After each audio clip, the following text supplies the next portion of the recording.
Good morning. Coach Craig here from the Barrel Sauna. And wanted to talk about something that had come up. And before I do, my name is Coach Craig.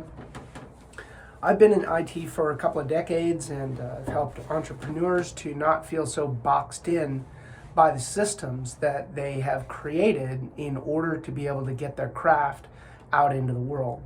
So if you're in that situation, you're feeling the pain of having created all of these systems and now it feels like a monster that you've created, I can help.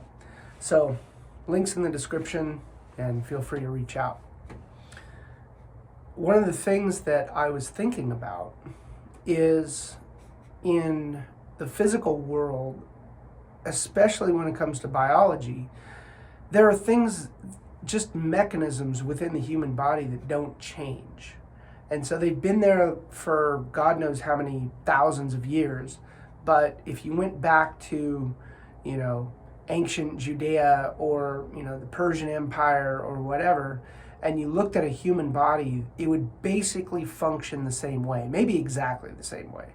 And so what does that tell us? What does that provide for us?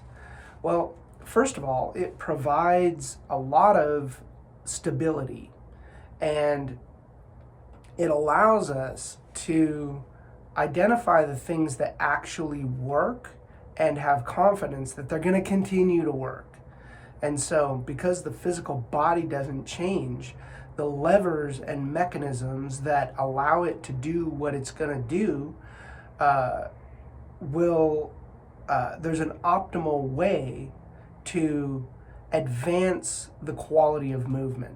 So this is a bit more on the physical side, but if you're an entrepreneur, if you're not paying attention to your physical health, you're not paying attention to the right things. So if you're too busy to exercise, you're too busy to work out, you're too busy. And sometimes it's not that you're too busy. Sometimes it's that you don't know what to do, or that you've heard so many different fads and it all just seems like BS. And I get that 100%. So I'm just going to briefly talk about Greg Glassman and his contribution to the world in terms of the physical human body. So what he did is he defined fitness. And why is that important? It's important because if something is being pursued, you have to be able to define what you're pursuing, right? Like the definition of fitness, this is crazy, had not even existed in the fitness industry, right? And I bet you could find lots of other cases like that, where a term just entered our consciousness and then we have no understanding of what that really is. So 15 different people could hear the word fitness and hear 15 different things.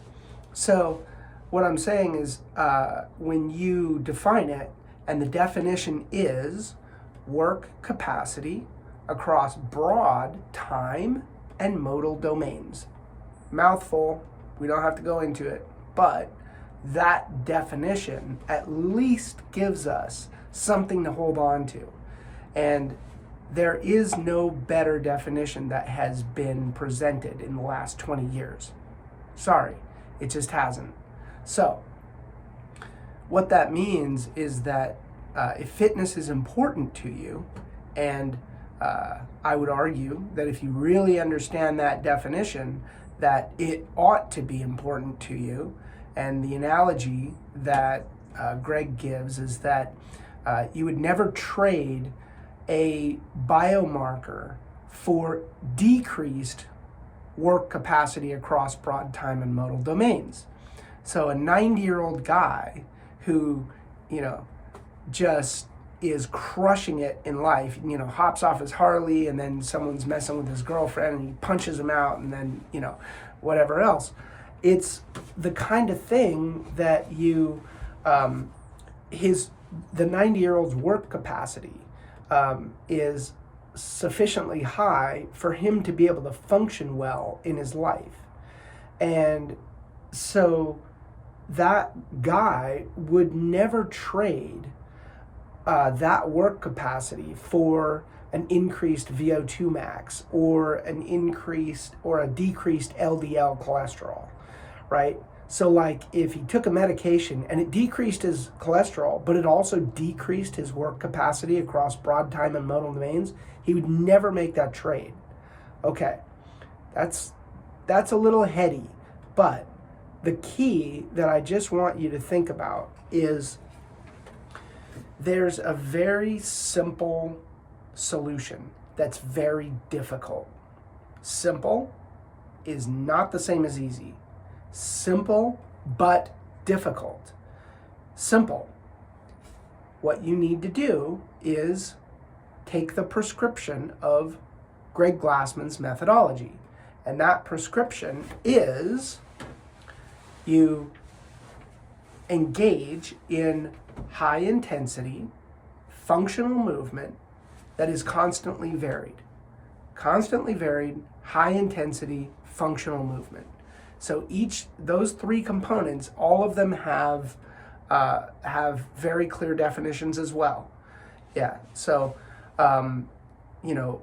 and just to kind of give a sense of what high intensity is. So the bicep curl, right? You see people doing this at the gym. Okay, that is not high intensity, all right? Intensity is power, and that does not produce a lot of power. Now, contrast that with a squat where, you're squatting down and then you're getting back up. Massive power relative to a bicep curl. So you want high intensity, high power. A burpee, right? Very high power. A pull-up, high power.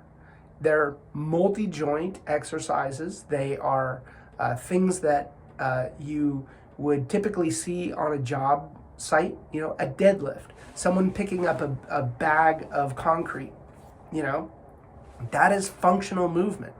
And so if you execute high intensity functional movement and you constantly vary those functional movements, then you're going to increase your work capacity across broad time and modal domains, i.e. your fitness. And it will happen faster than any other mechanism that you could try. And there's going to be 50,000 more crazy, types of workouts and everything else. But the only ones that are going to be effective are the ones that are closest to that methodology, which is high intensity functional movement, constantly varied. All right, so that's a little bit of a fitness talk today, but I just wanted to say that we can be grateful that the physical body isn't changing, right? There's so many changing things in the world, but the physical body isn't one of them. And so that means that we can anchor ourselves to methodologies that actually work. Coach Craig out.